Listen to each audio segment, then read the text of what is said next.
So let's explore what tools you can use to help you learn or to share what you learned. So you click me and here I'm going.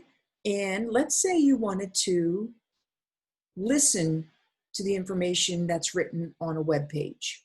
You can install as an extension, I already have it installed, text to speech.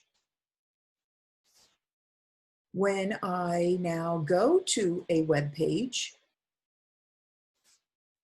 text to speech can be turned on and it can start reading for you. This preference uses symbolism in different formats, fonts, and colors to emphasize important points.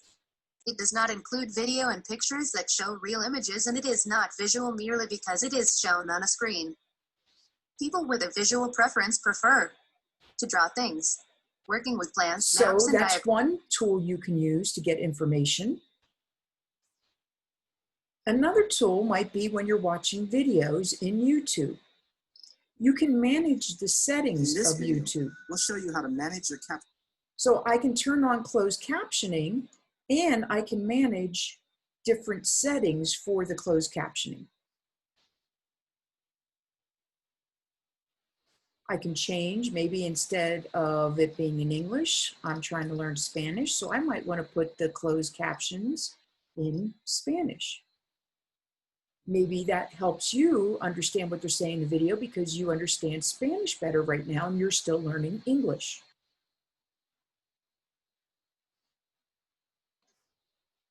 You might want to turn on the translation in Chrome.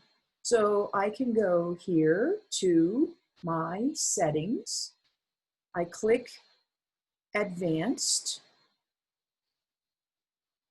I go to languages, and when I click here, I have put my language in Spanish, and I wanted to offer to translate pages in this language. And I put that, I moved that to the top. So that means when I'm on a web page,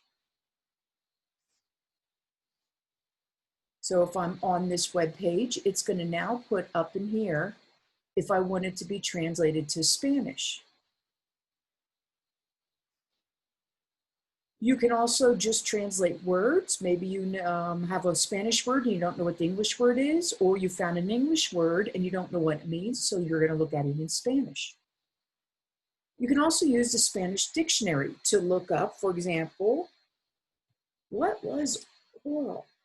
I don't know how even to say it. Oral. What is that in Spanish?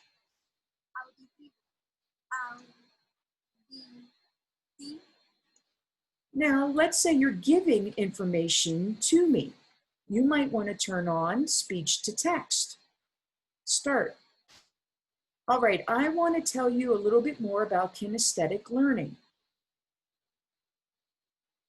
And it types it for you. When you're done, you can click stop and you can copy and paste that to put into your slides. You can also use this to record yourself. Hello, my name is Deb. Stop.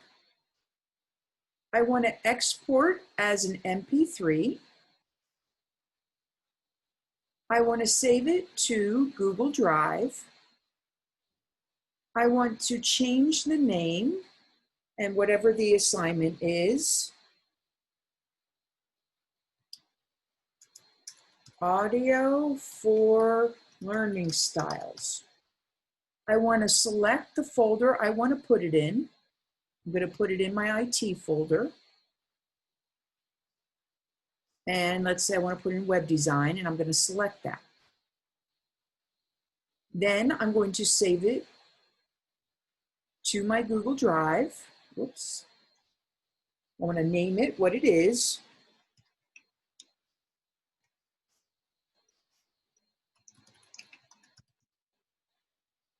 Change that name.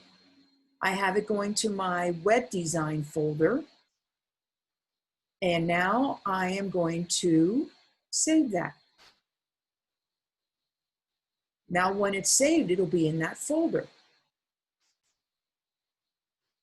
Another tool you can use which is how I'm giving you information.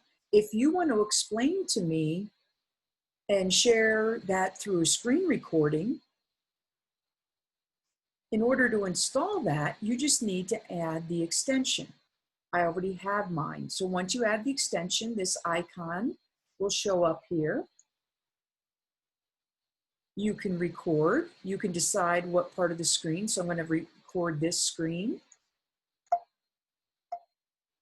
It's going to count down, and then you can start recording to explain. Maybe you're going to go to your work and explain your code. When you're done, you go back and hit stop. You want to name it so you know what it's called, just like we named the audio file.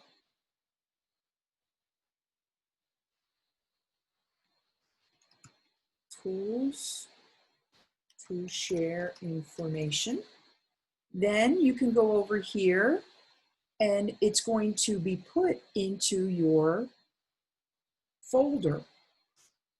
There's going to be a screencastify folder that is made. So when you go to your drive, in my drive, and you scroll, you'll see there's a screencastify folder.